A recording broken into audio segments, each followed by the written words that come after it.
네, 뉴스엠의 이슈앤피플 시작하겠습니다. 오늘은 서강대 경제학과의 허중현 교수와 함께 이야기를 나눠보겠습니다. 어서 오세요. 안녕하세요. 네, 안녕하세요.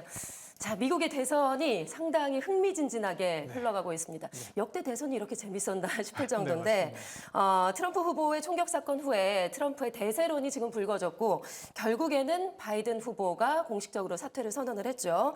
이런 대선에 급변하는 이슈가 결국에는 환율과 금리 결정에도 영향을 미치게 되는데 트럼프가 대통령이 되면 달러 약세 대비하라 이런 말이 나오고 있더라고요. 교수님의 전망은 좀 어떠신지? 저는 오히려 달러 약세처럼 행동을 하겠지만 달러 강세에 대비할 가능성이 좀 있어야 될 것 같고요. 그래요? 반대네요? 네, 예. 달러 약세에 대비해야 되는 건 트럼프 일기 때 있었던 저희가 환율 조작국 이슈가 있기 때문에 미국을 상대로 무역 흑자가 너무 크면 그 나라들을 환율 조작국이라는 이름으로 압박을 할 가능성이 있기 때문에 예. 그렇게 보면 사실 달러가 약세될 가능성은 있는데 오히려 제가 좀 걱정하는 부분은 트럼프의 어떤 경제 정책의 핵심은 어쨌든 두 가지라고 볼 수 있습니다. 첫 번째로는 소득세나 법인세를 인하하는 것이고요. 두 번째로는 그렇게 하면 아무래도 세수가 부족하잖아요. 예, 그 예. 부족한 세수를 보편적 관세를 매김으로써 지금 매기고 있는 다른 나라를 상대로 한 관세에다 추가적으로 뭐 10% 이상씩 매김으로써 이제 그걸 만회하겠다라는 건데 그렇게 되면 사실 미국 국경을 넘는 순간 물건 가격이 관세를 먹으니까 비싸지죠. 그렇죠. 그럼 미국에서 인플레이션이 발생할 거고 인플레이션이 발생하면 연준은 금리를 올려야 될 거고 그럼 그러다 보면 결국 금리가 올라가는 일이 벌어질 거고 예, 그러다 예. 보면 다른 나라에 비해서 금리가 올라가다 보면 아무래도 달러가 좀 강세로 갈 가능성 이런 시나리오도 배제할 수 없을 것 같습니다. 예. 트럼프 일기 행정부에서 그때 당시에 달러 강세를 보였었거든요. 그때 당시와 상황을 좀 비교하면 어떻습니까? 그때랑 좀 비슷한데 바로 앞에 기간에 뭐가 있었는지가 전 되게 중요한 것 같아요. 지금은 인플레이션이 한 40년 만에 돌아온 시기를 지나왔잖아요. 그러니까 인플레이션이 높아졌다가 다시 내려오고 있는 구간이고 그 당시 트럼프 일기 때는 사실 그 앞 구간의 인플레이션이 그렇게 높지 않았었거든요. 그런 측면에서 저희가 원래 막 쪼이다가 마지막에 터지는 게 국제 금융시장에서 벌어지는 일이잖아요. 여러 가지 예. 위기들이. 그러면 사실은 인플레이션 거의 다 끝났는데라고 생각하고 참던 것이 인플레이션이 조금 더 길어지면 다 터질 수 있는 가능성 이런 부분들에 대해서 트럼프 일기보다는 조금 더 위험한 상황이죠. 예, 달러 강세 대비를 해야 된다라고 전망을 해주셨는데 그렇다면은 주식과 원자재 특히 금 같은 경우는 어떻게 좀 변동이 좀 있을까요? 금과 같은 경우는 사실 두 가지 성격을 가지는 자산이라고 보는데요. 저는 첫 번째는 인플레이션 해지하는 자산이고요. 두 번째로는 안전자산으로서의 역할을 한다고 보는데 예. 인플레이션이 지금 제가 말씀드린 대로 저희 숫자를 보면 계속해서 내려오고 있지 않습니까? 그런 측면에서는 금값이 좀 약해지는 게 정상인데 두 번째로 보았을 때 지금 인플레이션은 좀 약해지고 있지만 트럼프 2기가 들어왔을 때 인플레이션 재점화되는 거 아니야라는 게 이슈 하나. 두 번째로는 바이든 행정부와 트럼프 행정부 사이에 정책의 간극이 너무 크다 보니까 사실 준비해야 될 게 굉장히 많아지는 상황이거든요. 예. 그러면 사실 앞날에 대한 불확실성이 커지고요. 그러면 또 안전자산에 대한 선호 현상이 심해질 수 있거든요. 그런 측면에서 최근에 그 금 가격이 막 오르고 있는 게 인플레이션은 떨어지는데 왜 금 가격은 오르지라고 하는 부분들에 있어서 저는 이런 것들 두 가지 요인들이 반영돼 있다고 봅니다. 알겠습니다.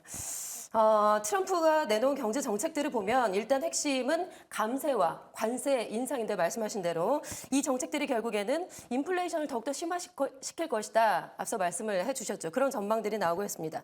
그래서 트럼플레이션이라는 말까지 나오고 있는 상황인데 앞으로 말씀하신 대로 인플레이션이 더욱더 여기서 더 심해질까요? 그 지난달 말에 미국 출신의 노벨 경제학상 받은 16분이 낸 성명서를 저희가 주목해 볼 필요가 있는데요. 예. 지금 앵커께서 말씀하신 그런 이유 때문에 트럼프가 다시 들어오는 것은 경제적인 측면에서는 재앙일 것이다라고 성명서를 낸 적이 있거든요. 예. 사실은 저희가 보기에는 그분들이 그 정도 얘기를 하시는 데는 아마 이유가 있을 거고요. 그래서 제가 보기에는 분명히 그런 지금 트럼프가 갖고 있는 정책들이 그런 속성, 인플레이션의 속성과 고금리를 유발할 수밖에 없는 속성을 갖고 있다고 저도 생각합니다. 네, 트럼프가 당선 즉시 인플레이션을 잡고 금리를 인하하겠다라고 주장을 하고 있습니다. 그러니까 11월 이전에는 금리를 내리면 안 된다라고 주장을 하고 있는데 한마디로 지금 말고 내가 대통령이 되고 나서 그때 금리를 인하하라라는 정치적인 메시지가 좀 담긴 것으로 보이거든요.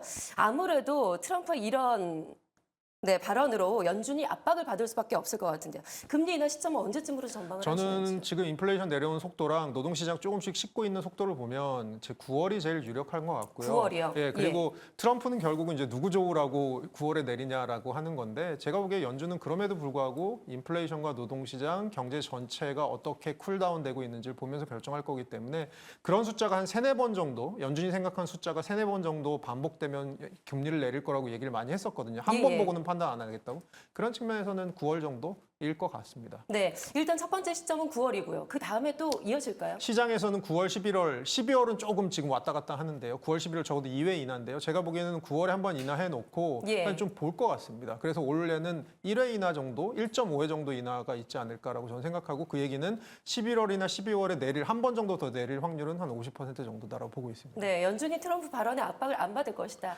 파월 의장은 어차피 2026년 5월에 임기고요. 아마 재임 안 시켜줄 거거든요. 네. 그런 측면에서는 갈 길 가야죠. 알겠습니다. 자, 그렇다면 우리나라 한국은행 아무래도 영향을 받을 수밖에 없을 텐데 우리나라의 금리 인하 시점은 언제쯤으로 보세요? 저는 지금 인하하고 싶은데 연준 때문에 못 내리고 있는 게 크다고 생각하거든요. 연준이 제가 말씀드린 만약에 9월에 움직이면 한국은행 금통위가 10월에 있거든요. 바로 내리는 예, 거 예. 따라가지 않을까 싶습니다. 예.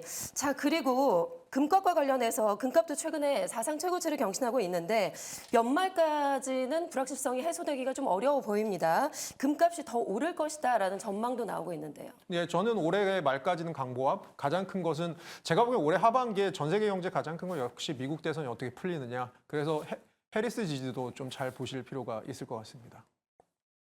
네, 알겠습니다. 자, 지금까지 서강대 경제학과의 허준영 교수와 함께 이야기를 나눠봤습니다. 고맙습니다.